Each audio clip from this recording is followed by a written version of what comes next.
What's going on, everyone, and welcome to another episode of Mind of Mateo. I want to thank you guys so much for tuning in. Today's going to be a little bit of a different episode, so if the audio quality and the video quality look and sound a little different, it's because I'm not in my home studio office.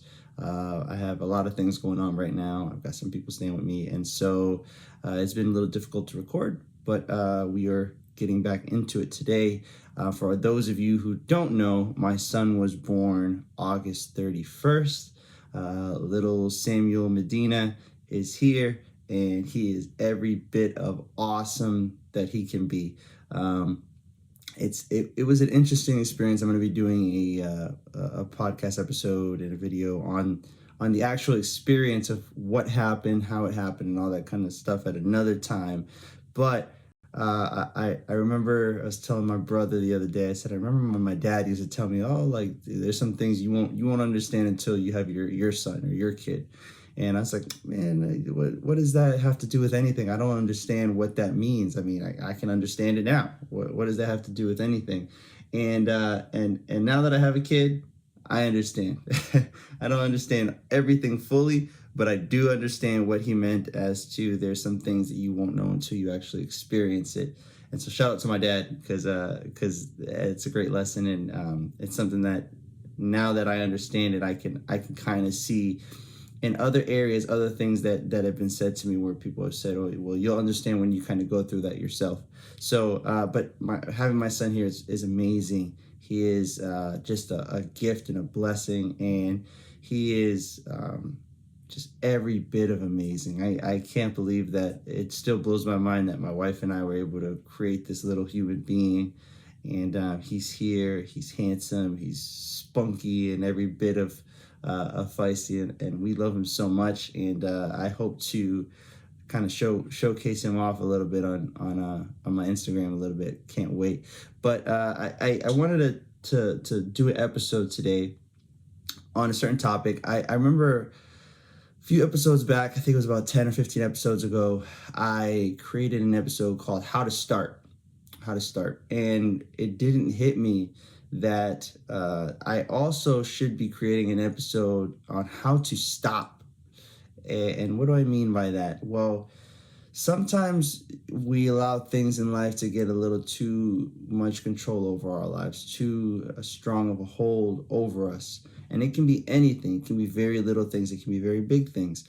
But we allow things in our life to affect us in ways that really are not beneficial to our life, to the things that we want to accomplish moving forward.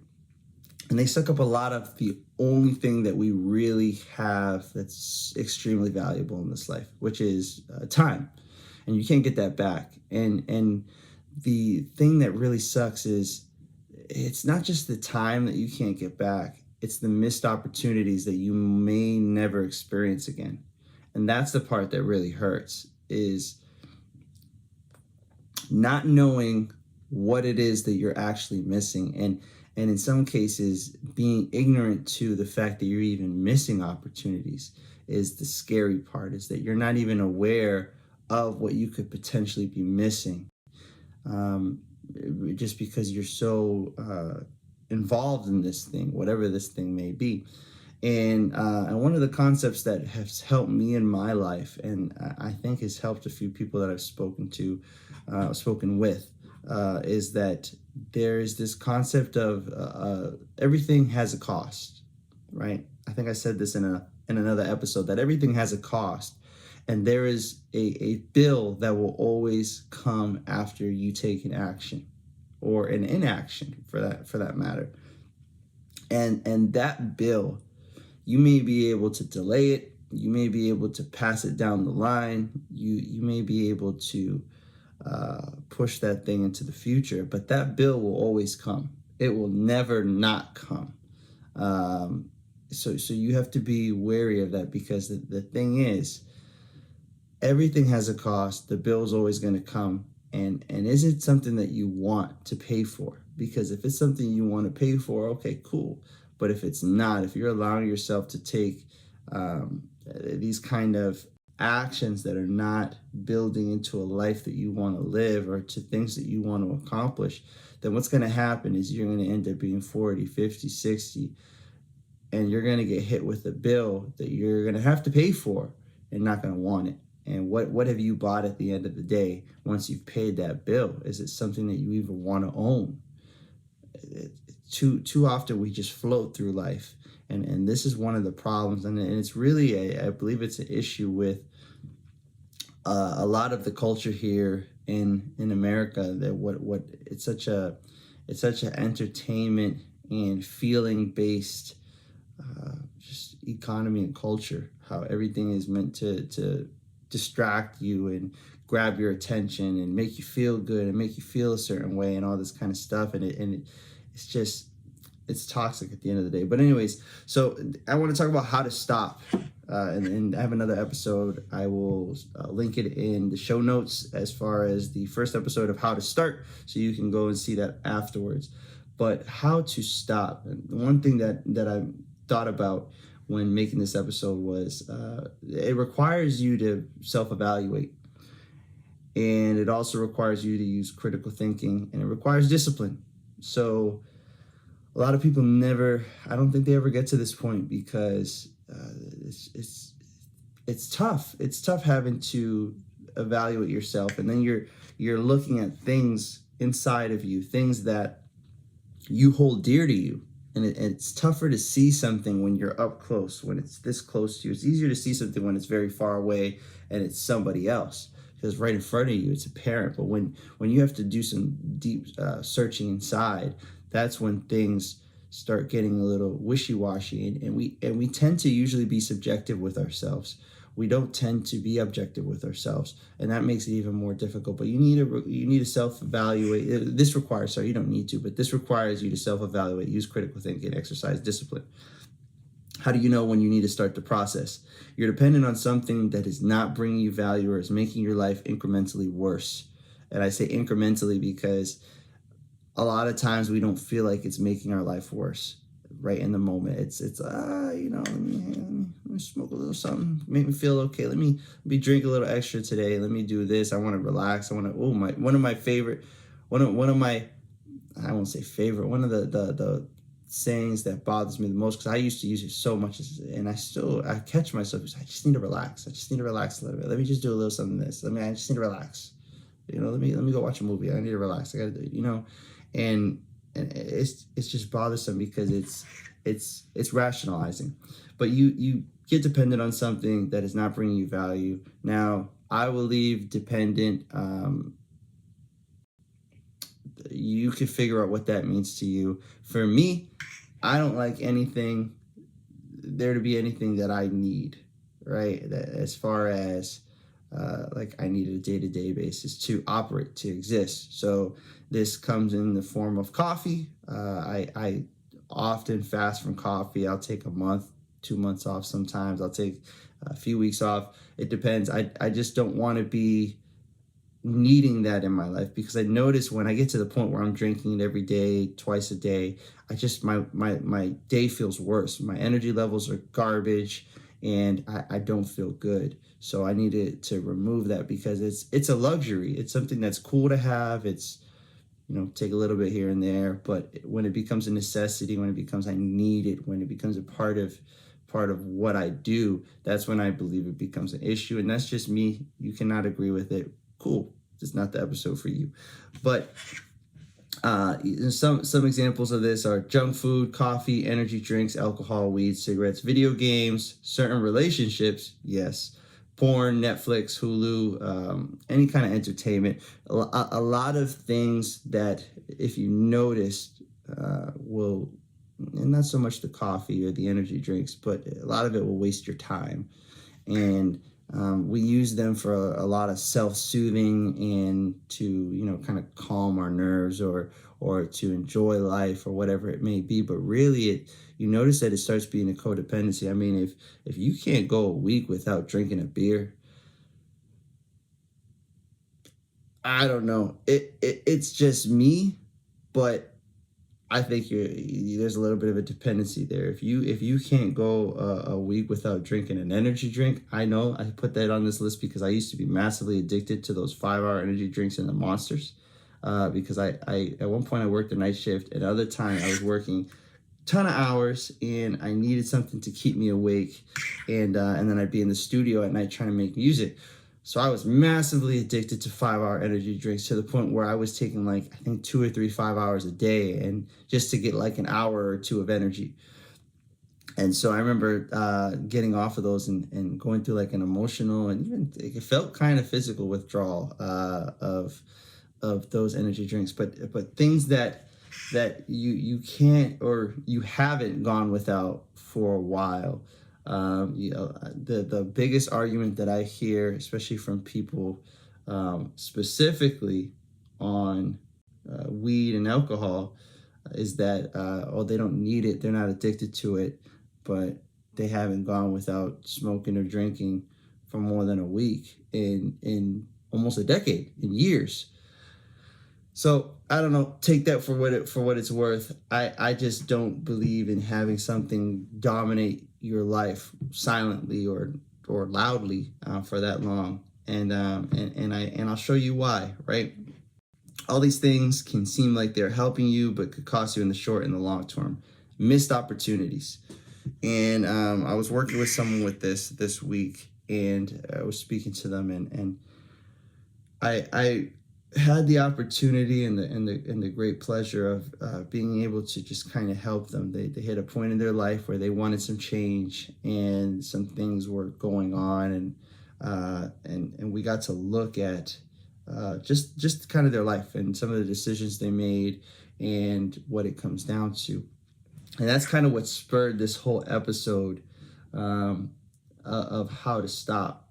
And so, I thought about a couple of steps, or easy steps, that people can go along with, like a little bit of a framework, because I think it's easier for people to when they've identified that they need to make a change. If you have a plan of action to follow, you don't need to develop it or research it.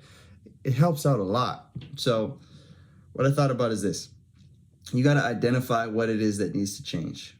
Like I said, it can be just about anything, but from some examples of junk food, coffee, energy drinks, cigarettes, alcohol, weed, video games, certain relationship, porn, Netflix, Hulu, whatever it might be, that is also not included in that list. But identify what it is that needs to change. And now you also got to go deeper. Why is it that you want to change that thing? Why? For myself, I know the biggest thing is self accountability in my word. I noticed that a lot of the things I do were causing me to break character with myself. And I believe that that's huge, because at the end of the day, if I can't hold myself accountable, no one else is going to be able to hold me accountable when I say something. So, how's my word going to be any good if I'm not holding myself to a standard? And so you got to figure out what is the root. Why do you want change? It may be a relationship. Maybe you need to get out of a certain relationship because it's not fulfilling, it's bad for you, it's toxic. Maybe you want to stop, playing games because it's soaking up a lot of time and you're becoming a different person when you do it.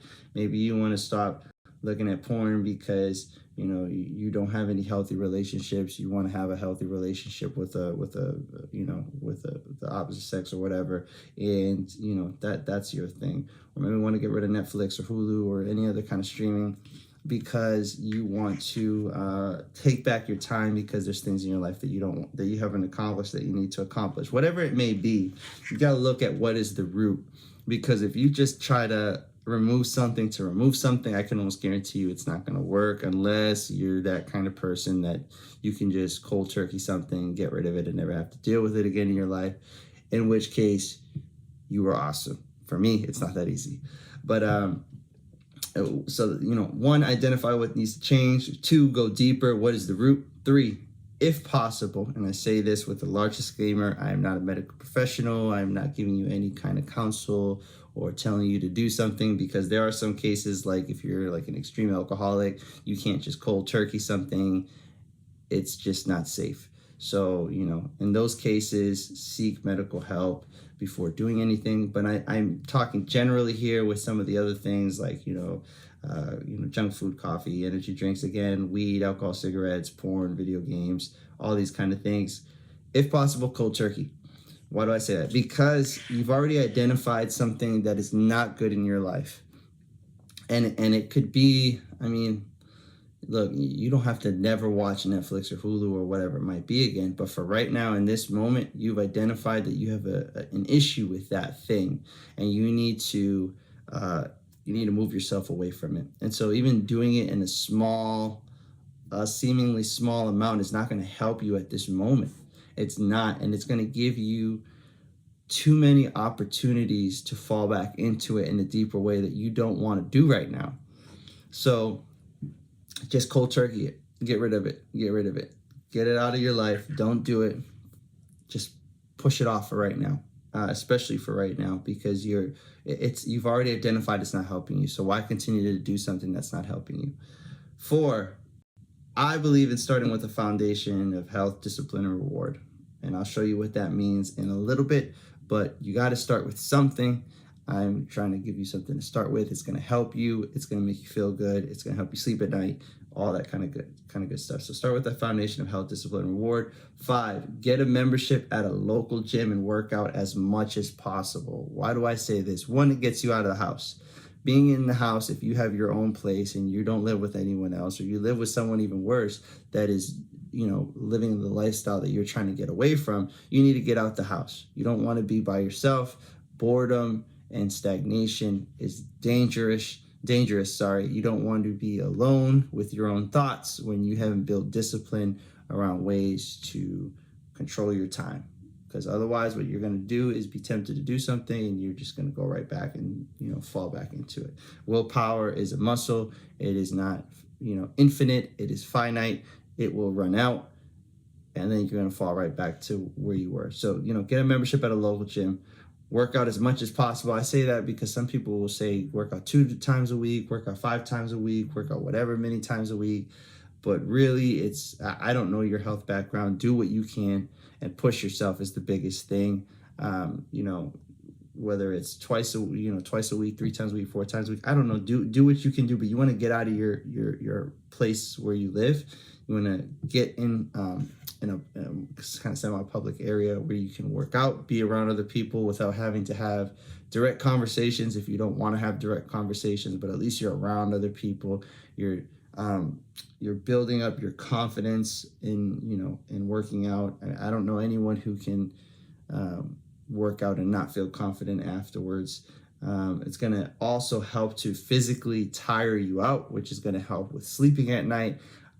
I know for me, this is huge because even though I can work all day and I can be mentally tired, if I don't go to the gym, I don't become physically tired and my sleep is garbage. So anytime that I go to the gym consistently, my sleep is a lot better because I'm physically tired, right?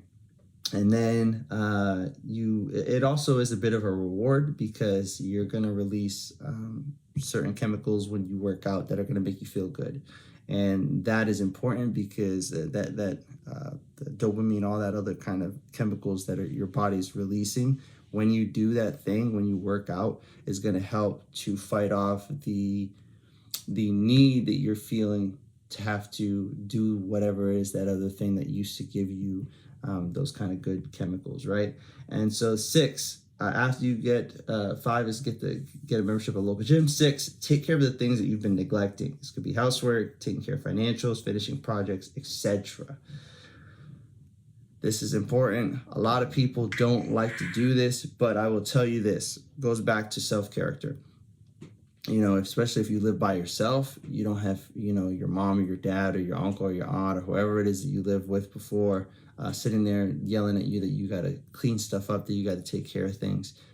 But it's important that you do, because that is part of your character. How you do anything is how you do everything. So if you're sloppy and you have all this chaos around you, you may not realize it, but subconsciously it's going to bother you knowing that things are there, knowing that the dishes are in the sink for like 4, 5, 6 days, knowing that you need a vacuum, knowing that all these kind of things, You don't realize it, but subconsciously they will bother you.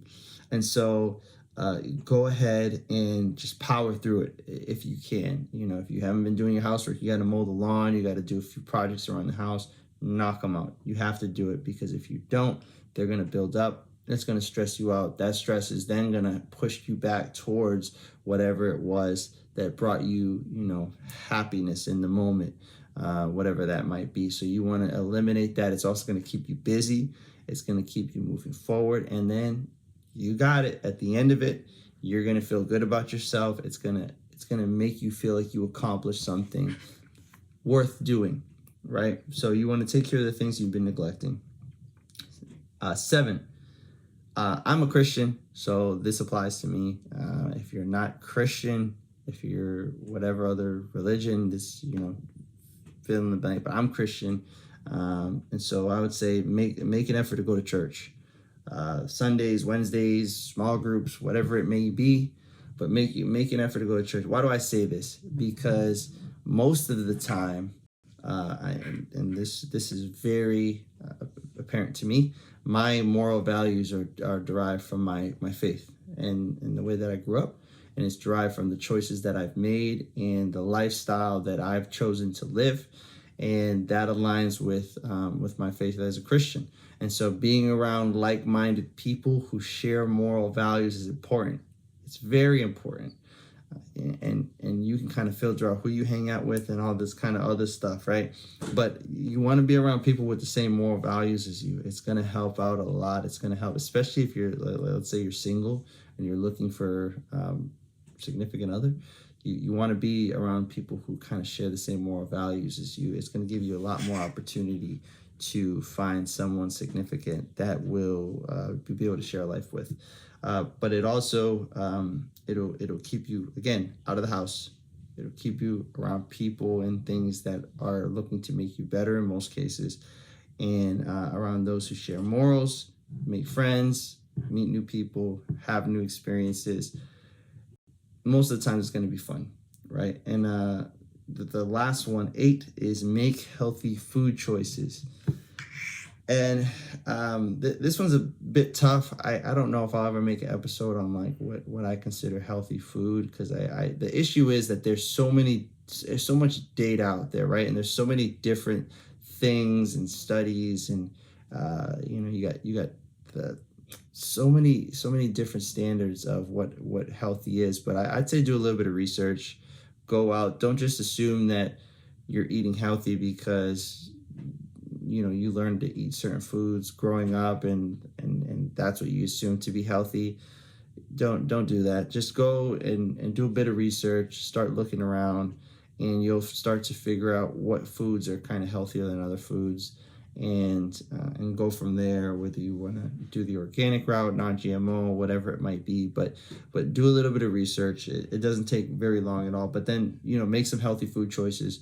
Stop eating the Taco Bell, the KFC, all that kind of stuff. Again, it's short-term pleasure, but you screw yourself both in the short-term and the long-term health-wise.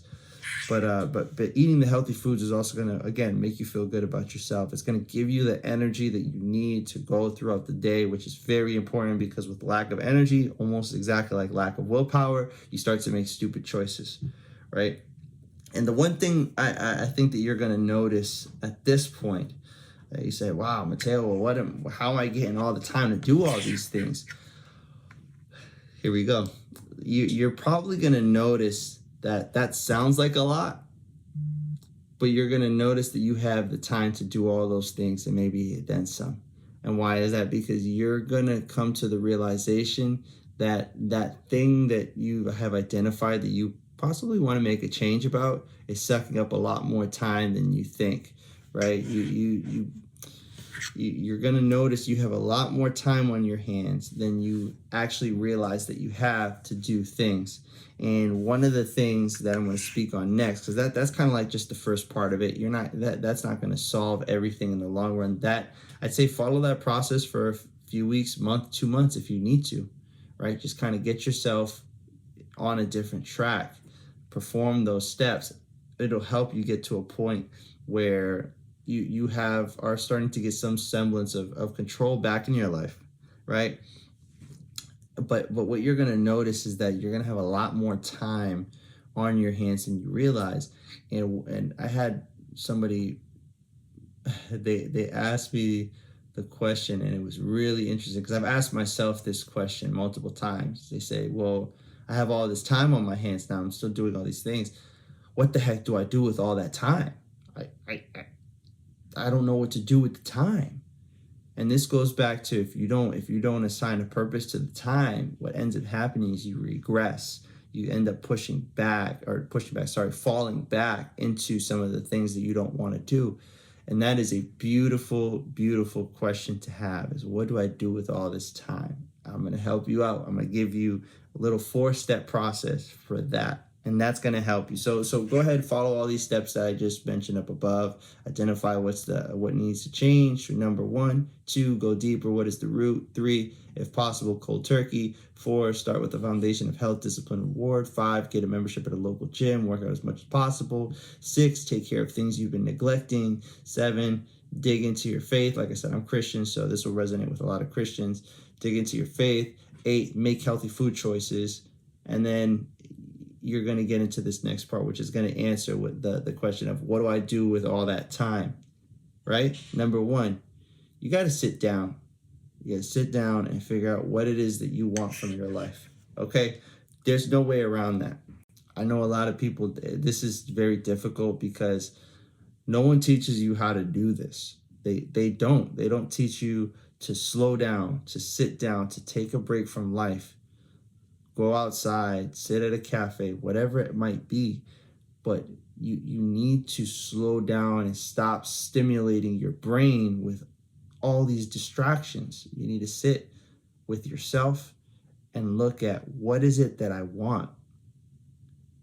Ask yourself. I've asked this question to so many people, and the answers that I get back are either silence, I don't know, or some boilerplate template of a response of, well, I want to do A, B, and C, but it's nothing deep. I don't think I've ever gotten a response where it was clear, concise, laid out, and it shows what somebody really wants out of their life.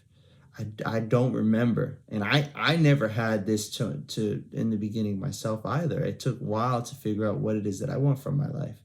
And so you need to sit down and figure out and start thinking. It doesn't have to be hard. You don't have to have, there's not a correct answer, so to speak, right? You have to sit down and kind of pick something.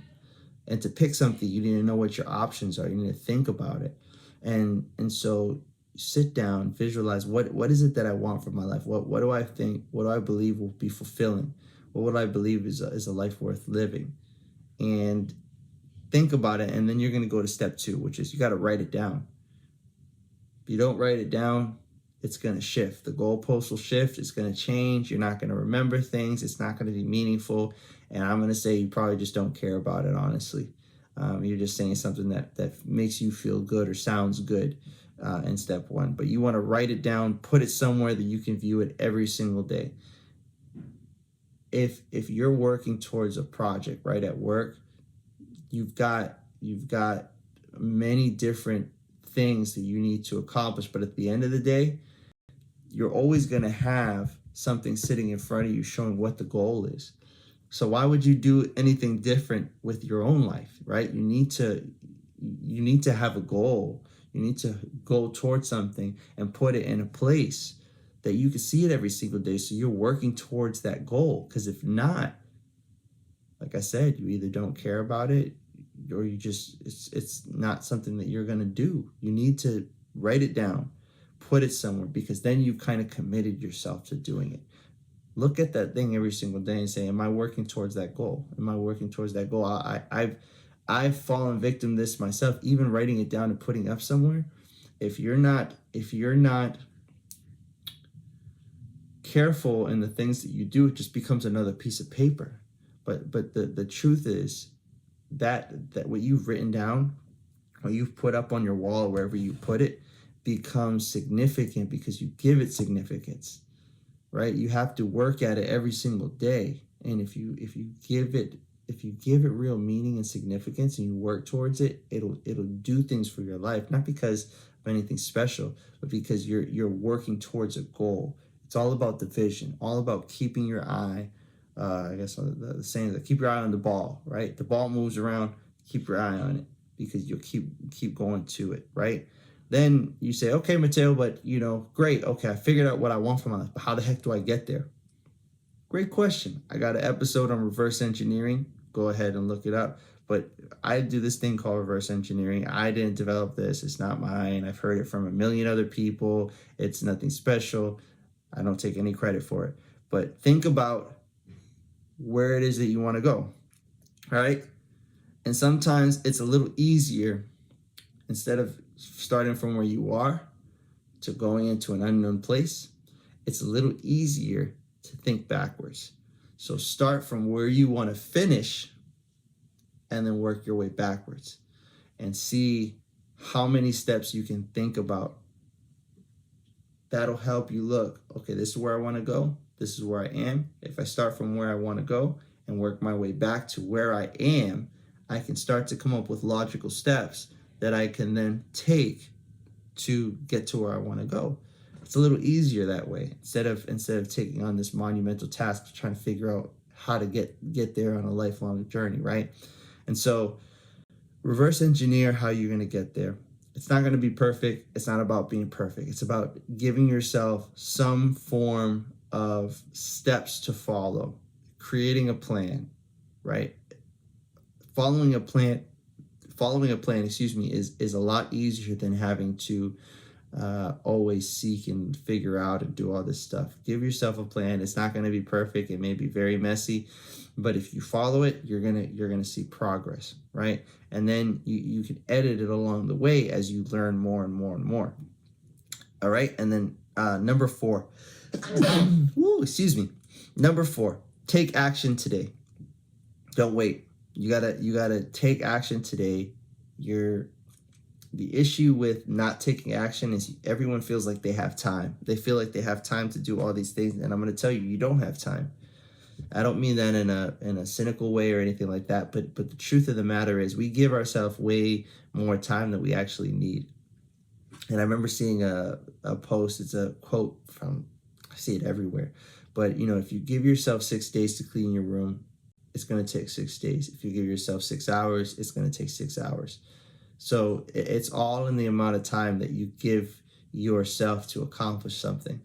If you say, someday, one day, someday, it'll take one day, someday. If you say this year, most likely it'll take this year. And it may not be exactly where you want to be, but it's going to be way further along than if you just say, oh yeah, I'll get to it. Stop saying, oh yeah, I'll get to it. Say yes or say no. Move forward or don't move forward. But don't trick yourself into thinking that you have way more time than you do. It's just foolish. All right. So again, step 1, sit down, figure out what you want from your life. 2, write it down, put it somewhere that you can view it every day. 3, reverse engineer and create a plan. 4, take action today, jump and learn how to fly along the way, right? The last kind of disclaimer I'll give is that you want to be very careful along this process. You don't want to give yourself any kind of wiggle room, because what will happen is, like I said, willpower is finite, right? It will run out at some point. And so what you want to do is make sure that you are putting yourself in a place where when you're weak, you can still move forward. When your willpower runs out, you're not in a compromising position that's going to fall backwards. You're in a place that'll continue to the momentum will continue to push you forward, right? And you don't want to give yourself space to rationalize. You will rationalize yourself into some really weird and dark places if you let yourself. So be very careful, because I guarantee that you will self-sabotage at some point. And I mean, hey, if you slip up, cool, keep it moving, move forward. Don't get stuck, but don't rationalize it, and don't allow yourself to be your own worst enemy. It's a very hard thing to do. I kind of call this whole process of when you're trying to, I guess you're trying to do something and you end up right back where you are. That's like the self-destructive, never-ending cycle. And if you allow yourself to be a hamster on that wheel, it'll just continue to go and go and go and go and go, and you'll never make real progress. And sometimes you can make the wheel a little bigger and the cycle a little longer, but you have to decide to get off that wheel. And you could do so by taking some of these steps. And this is just kind of, I hope this is a spark plug for you. This episode, I hope it gets you to move forward, to make some meaningful changes in your life, and to put you on a path that helps you to create great habits and bring some forms of discipline in your life to help you just lead a better life. All right? I love y'all. Have a great one. And until then.